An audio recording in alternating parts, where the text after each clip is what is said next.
I was playing pool somewhere in Thailand when my friends asked me why I had to go home after I was complaining that I didn't want to go home. I've been backpacking for almost 1 month and I had the best time of my life. But I had a new job waiting, I had a plan, and the plan said just 1 month and then we will go back to normal life. They asked me what the rush was. And I said, I need to get back on track, find a boyfriend, buy a house, have kids eventually. They were 30 and 33 and I remember that they looked at each other and burst out laughing. I was 24 years old, stressing about a life checklist and genuinely thinking I was behind. And I laugh about it now too. But at that time, it felt so completely real. And I remember felt so stressed about getting my life together. I've thought about it a lot since then. Why this checklist felt so urgent and why behind was even a word when I was 24. And the answer wasn't in Thailand, it was way before then. I was 14 when my mom died and I remember making a decision. Not really consciously. I think I couldn't put into words back then, but I made it. And it was that I would not accept pity. I didn't want anyone to feel sorry for me. And also I wanted to make my mom proud. Her dad taught me one important thing, that life is short. So I was going to make something of mine, do everything right, achieve everything what is expected from me.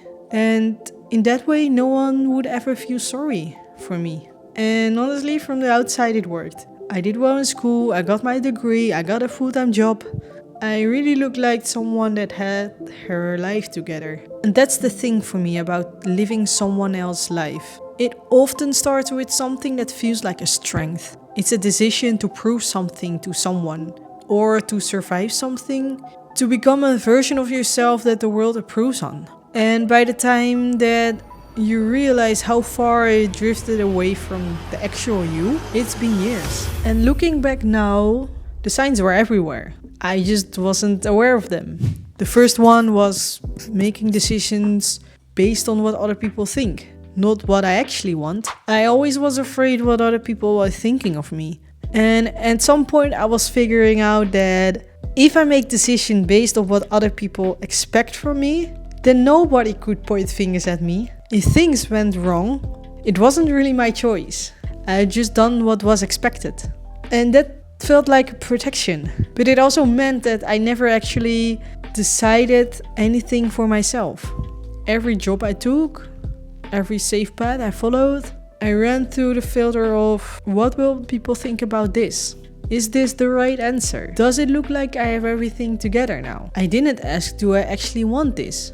The second one was the checklist. A degree at 21, a stable job at 22, my own house at 24, and a relationship somewhere in between.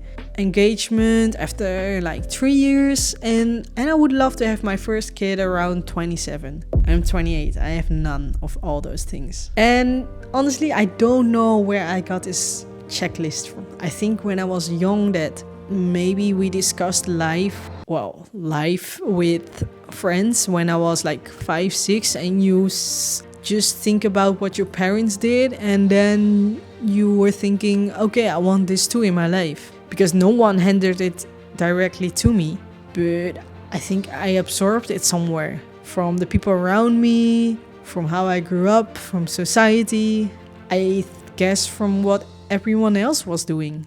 I was literally ticking boxes, because not really because I wanted to do them. I never wanted to have a full-time job, but it was just something that you have to do, because with no full-time job there is no money.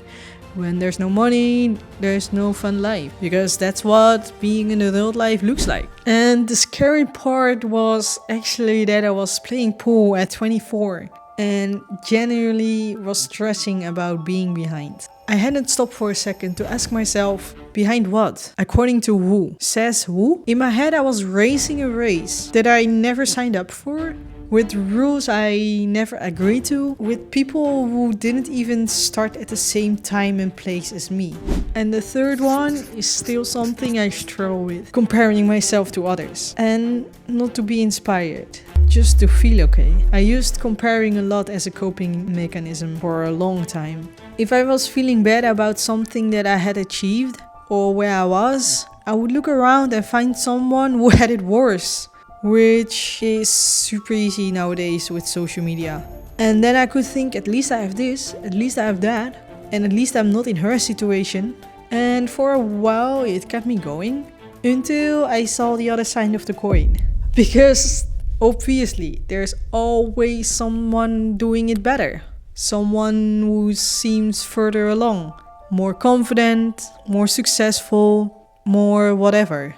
And when I was in a negative mood, my ego had the best time showing me the other side of the coin, showing everyone that had it better than me. Number 4 is not enough confidence to step out of your comfort zone. The thing that changed for me was to realize there was not really a competition. There's no race to race. The person I was comparing myself to wasn't ahead because we were never on the same track. And it sounds simple, but really embodying it, actually feeling it, not just thinking it, took me a long time. As I said, I still sometimes fall back into that coping mechanism. But remembering myself that there's no race is probably one of the most freeing things that ever happened to me. When I started seeing these patterns in myself, it wasn't really directly a relief. It was quite uncomfortable and also a little scary. Because recognizing that you've been living by other people's expectations means you also have to recognize something harder. That you are the one that let those things happen. That at some point you made choices even without realizing. And that also means that you can't blame the job. You can't blame the relationship or the circumstances or anyone else. If your life isn't the way that you want it to be, you now know that you have more control than you thought. And it's up to you to do something about it. And that was a heavy thing to sit with it for me.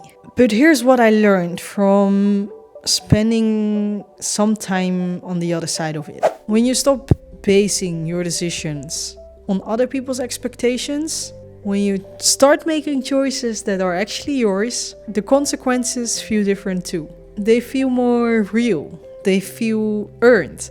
And not because someone approved on them. It's just because you chose them. And the more I practice that, the more I start trusting myself. And eventually, I was starting doing things that I genuinely never thought I would dare to do. Like recording these videos, showing my vulnerability and taking space, telling my story. I was really terrified to start. But I want to build something that I really care about. So how to get this confidence to take this step out of my comfort zone? And that's not something that someone can give to you. It's something you build. And I think that's where everything starts.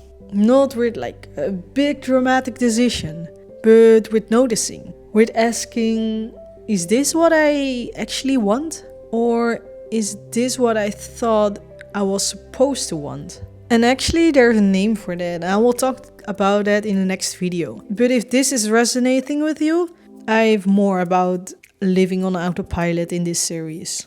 And if you're somewhere in this process of trying to figure out what you want instead of what you thought you wanted based on other people's expectations, and you want to try to recognize it, sitting with it, trying to figure out what is next, I'm building a community exactly for that. It's called One Way Ticket, and I'll put the link to it in the description. It's not that I'm going to tell you what to do. I just want to create a safe place where you can surround yourself with women who are trying to choose differently than they used to do and building their lives on their own terms. So I hope to see you there or in the next video.